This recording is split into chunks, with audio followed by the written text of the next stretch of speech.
আসসালামু আলাইকুম সুপ্রিয় শিক্ষার্থীবৃন্দ, আজকে তোমাদের সামনে জুলজি সপ্তম অধ্যায়ের একটি সহজ ক্লাস নিয়ে হাজির হয়েছি। এখন বলতে পারো যে সহজ টপিকটাই কেন আলোচনা করব, কারণ তোমরা জানো যে আমরা পারা জিনিস যে ভুল করে আসি, কারণ আমরা এই সহজ জিনিসগুলোকে খুব সিলি ভাবে নেই, কিন্তু এখান থেকে যদি একটু ঘুরিয়ে প্রশ্ন করে তখনই কিন্তু আমরা ভুল করি। তো আজকে যে টপিকটা সেটা হলো তোমাদের ভার্টিব্রা কশেরুকা, বা সহজ হিসাবে যদি বলি যে মেরুদণ্ডের হাড় সম্পর্কে আমরা আলোচনা করব। এইখান থেকে ঠিক যত টাইপের কোশ্চেন করা যায় এবং কিভাবে তোমাদের কোশ্চেন এখান থেকে পেঁচাইতে পারে সবকিছু নিয়ে খুব অল্প সময়ের মধ্যে আলোচনা করব। আশা করি তোমরা ভিডিওটি শেষ পর্যন্ত ধৈর্য ধরে দেখবে। তো চলো আমরা একটু আলোচনা করি। ফার্স্টেই আমাদের এই টপিকটার একটু গভীরে যেতে হবে। যেমন আমরা এখানে লিখছি, দেখো যে ভার্টিব্রা বা কশেরুকা। এখন জিনিসটা কি দেখো, ঠিক পরেই আমি লিখছি আবার মেরুদণ্ড। তাহলে এদের মধ্যে একটা পার্থক্য আছে, সূক্ষ্ম পার্থক্য। আর আমি তোমাদের আজকে একেবারে বোনস গুলো বা হাড্ডি গুলো দেখিয়ে দেখিয়ে পড়াবো, যাতে তোমাদের একটুও ভুল না হয়। তো ভার্টিব্রা বা কশেরুকা হলো যে যখন একটা ভার্টিব্রা থাকে, তোমরা দেখতে পারতেছো কিনা দেখো, এখানে একটা ভার্টিব্রা বা এটা হলো কশেরুকা। তো এটাকে বলা হয় হলো কশেরুকা বা ভার্টিব্রা। কিন্তু আমাদের মেরুদণ্ডে কি শুধুই একটা হাড্ডি থাকে, নাকি এরকম সিরিয়ালি সবগুলো একটার পর একটা একটার পরে একটা জোড়া লাগানো থাকে? তো যে হাড্ডিগুলো আমি যদি এটা তোমাদেরকে দেখাই, দেখো তোমরা এখানে দেখতে পাচ্ছ হয়তো যে এখানে দুইটা হাড্ডি একসাথে আছে। ঠিক এখানে আমরা এটাকে জোড়া লাগাই দিতে পারি, তার উপরে আমরা এটাকেও জোড়া লাগাই দিতে পারি। তো এইভাবে যখন হাড্ডিগুলো আছে, অনেকগুলো হাড্ডি একসাথে জোড়া লাগা অবস্থায় আছে, এইটাকে বলা হয় হলো মেরুদণ্ড।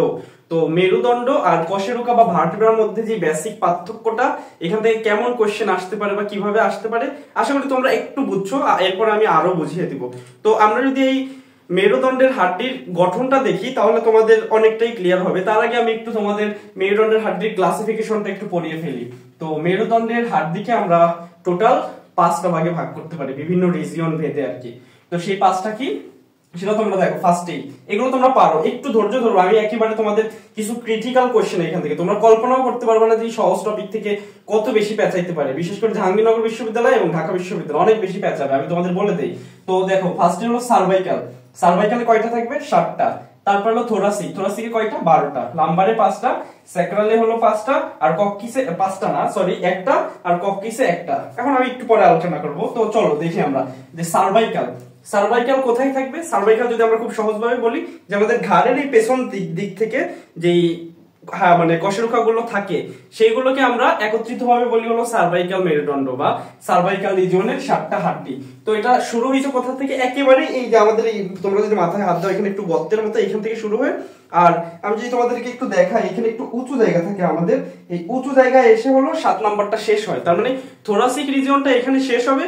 ঠিক তার নিচের দিকে আমাদের এই যে বক্ষ বা থোরাস, এই থোরাসের দিকের পেছনের অংশ যেগুলো, সেগুলোকে আমরা বলবো হলো থোরাসিক কশেরুকা। তো এইখান থেকে কি কোশ্চেন আসে আমি তোমাদের একটু বলি। ফার্স্টে আসতে পারে যে প্রথম সার্ভাইকাল কশেরুকার নাম কি? তোমরা সবাই জানো, অ্যাটলাস। দ্বিতীয় সার্ভাইকাল কশেরুকার নাম কি? সেটাকে কি বলা হয়? এক্সিস।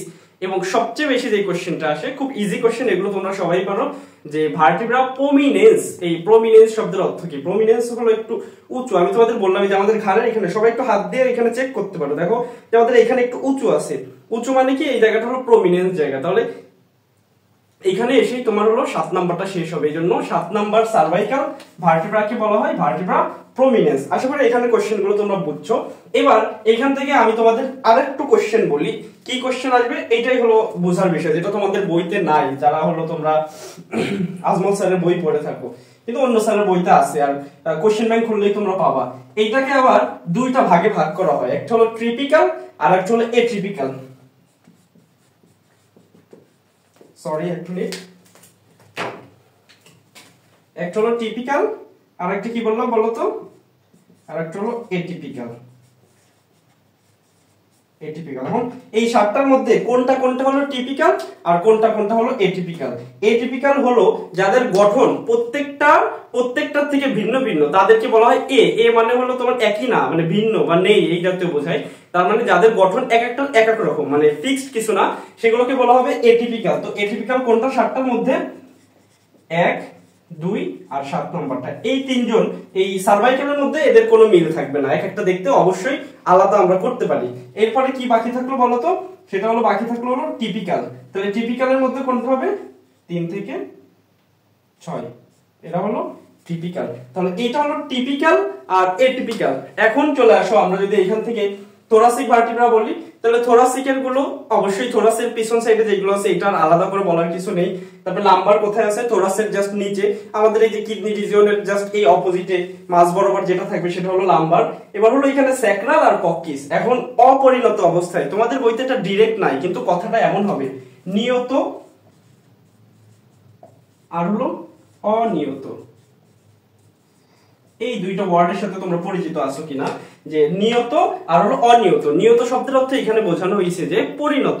তাহলে নিয়ত হাড্ডি যদি বলা হয় স্যাক্রালের হলো একটা, সেম ভাবে কক্কিসের নিয়ত হাড্ডি কয়টা, একটা। আর অনিয়ত যদি বলা হয় তাহলে স্যাক্রালের জন্য হলো 5টা এবং কক্কিসের জন্য একটা। তোমরা অবশ্যই জানো যে মানবদেহে কয়টা হাড্ডি আছে, 206টা, কিন্তু শিশু অবস্থায় কয়টা থাকে বলতো, 300টা। তার মানে অনেকগুলো হাড্ডি আছে যারা একত্রিত হয় বা ফিউজড হয়ে একটাই পরিণত হয়। সেম সেরকম এই দুইটা হাড্ডি এখানে হলো স্যাক্রালে তোমার অপরিণত অবস্থায় বা অনিয়ত অবস্থায় বা একেবারে শিশু বয়সে 5টা থাকে, যেটা আস্তে আস্তে পরিণত হওয়ার পর কয়টা পরিণত হয় বলতো, একটা। আর কক্কিসও তোমার কয়টা, 4টা থেকে পরিবর্তিত হয়ে কয়টা হয়, একটা হয়। তাহলে এখানে যদি বলা হয় একটা কোশ্চেন যে অনিয়ত মেরুদণ্ডের যদি বলা হয় অনিয়ত হাড়ের সংখ্যা কয়টি, এরকম থাকলে অনিয়ত অবস্থায় তাহলে টোটাল মেরুদণ্ডের হাড্ডি কয়টা হয়। আমি যদি একটু নিয়ত বলি তাহলে 7 আর 12 কত বলতো, 19, 19 আর 5 24, 25, 26। তাহলে টোটাল মেরুদণ্ডের হাড্ডির সংখ্যা কিন্তু 26, কিন্তু যদি অনিয়ত কথাটা আসে তখন কিন্তু কত হয়ে যাবে বলতো, 33 হয়ে যাবে। মাথায় রেখো। এখন তোমরা যদি কোশ্চেন ব্যাংক সলভ করে থাকো তাহলে দেখবে যে গত বছর তোমার জিএসটি বিশ্ববিদ্যালয়ে যে প্রশ্ন ছিল সেখানে একটা কোশ্চেন ছিল যে মেরুদণ্ডের কতটি হাড্ডি বা কতটি হাড় পরিবর্তনশীল। তোমরা এখানে কি বলতে পারবা কতটি হাড় পরিবর্তনশীল? তোমরা বলতে পারো যে এখানে হলো কয়টা, এখানে 5 আর 4 টোটাল 9টা হবে অ্যানসার, নাকি তোমার 2 হবে অ্যানসার, নাকি 7 হবে। এইখানে একটা কনফিউশন আছে, তো আমি তোমাদের কনফিউশনটা একটু দূর করি। দেখো এখানে ছোটবেলায় কয়টা হাড্ডি ছিল, 5টা, পরিণত হয়ে কয়টা হয়েছে, একটা। তার মানে পরিবর্তনশীল এইখানে কয়টা বলতো, স্যাক্রালের জন্য 5টা। সেম ভাবে কক্কিসের ক্ষেত্রে কয়টা বলতো, 4টা, পরিবর্তিত হয়ে কয়টা হয়েছে, একটা। তার মানে টোটাল 9টার পরিবর্তন হওয়ার ক্ষমতা আছে। তাহলে যদি বলে পরিবর্তিত কয়টা, তখন কিন্তু অ্যানসার হবে 9। তোমরা কোশ্চেন ব্যাংক দেখে আশা করি এই কোশ্চেন গুলো খুব ভালো মতো সলভ করে নিবা। তাহলে পরিবর্তনশীল, আর এগুলোতে এত বেশি পরিবর্তন হয় না। তাহলে আশা করি যে তোমরা ক্লাসিফিকেশন থেকে কি কি কোশ্চেন আসতে পারে সেটা ক্লিয়ার হইছো। এবার আরো কোশ্চেন আসছে কিছু, যে কোনটা দেখতে হলো তোমার হৃৎপিণ্ডের মতো, এরকম টাইপের যে কোশ্চেন গুলো আছে ব্যবহারিকের মধ্যে তোমরা একটু দেখবে আশা করি। এখন চলো আমরা আরো কিছু কোশ্চেন দেখি। এবার হলো আমরা যদি মেরুদণ্ডের হাড়ের একটু গঠনটা দেখি, তো আমি তোমাদের বইয়ের বাইরে যে একটু দেখাই আর কি, যেটা একেবারেই তোমরা দেখতে পাচ্ছ আশা করি। তো ভার্টিব্রার গঠনটা আমাদের জানা লাগবে। ভার্টিব্রার গঠন যদি আমরা দেখি, এই ভার্টিব্রাকে আমরা দুইটা ভাগে ভাগ করতে পারি। ফার্স্টে সেটা হলো একটা ভার্টিব্রার বডি, আর এটাকে বলা হয় হলো ভার্টিব্রার আর্স বলা হয়। এটা হলো আর্স আর এটা হলো বডি। এখন তোমরা খুব ভালো করে যদি দেখো, এখানে এই বডি তো দেখা যাচ্ছে এরকম গোল, কিন্তু আর্টস এর মধ্যে কিন্তু অনেক বেশি ক্লাসিফিকেশন তোমাদের বইতে খুব সুন্দর মতো আছে। তো আমি তোমাদের একটু দেখিয়ে দিই। এইভাবে যদি এইভাবে থাকে নরমালি একটার পরে একটা, তো আমি তোমাদের দেখার সুবিধার্থে এই পাশে একটু ঘুরিয়ে ধরি। তো এখানে দেখো কোনটাকে কি অংশ বলা হয়। এইখানে যে লম্বা লম্বা জায়গাগুলো দেখতেছো এগুলোকে বলা হয় প্রসেস। তাহলে এই দুই পাশে যেটা গেছে, এই দুই পাশের এই দুইটাকে বলা হবে ট্রান্সভার্স প্রসেস। এরপরে দেখো সোজা একেবারে একটা গেছে আমাদের মাথা বরাবর, তাইলে এটা বলা হবে স্পাইনাল প্রসেস। তাইলে একটা হলো ট্রান্সভার্স প্রসেস হলো দুই পাশে গেছে, আর এটা কি বলতো, এটা হলো স্পাইনাল প্রসেস। এখন তোমরা যদি একটু খেয়াল করে দেখো, আমি এখানে হাত দিলে এই আঙ্গুলের প্রবর্ধনের মতো ধরতে পারতেছি। তো এই জায়গাটাকে কি বলা হয় বলতো, এই যে এই দুইটা জায়গাকে বলা হবে ল্যামিনা।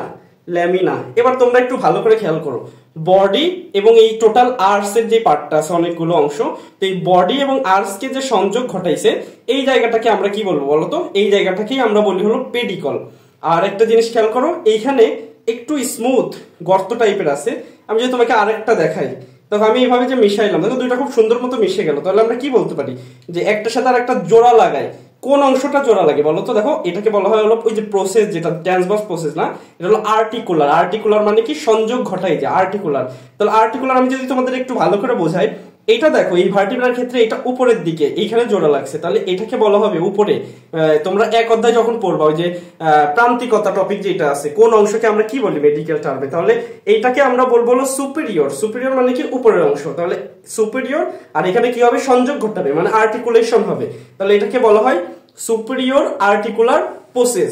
সেম ভাবে কার সাথে লাগতেছে বলতো, দেখো এইটার নিচের অংশ কিন্তু লাগতেছে ঠিক এইভাবে, এটা সুপিরিয়র, আর লাগতেছে কার সাথে, এই পার্টের সাথে। তাহলে এটা কি বলা হয়, সুপিরিয়র, আর নিচেরটাকে বলা হলো ইনফিরিয়র।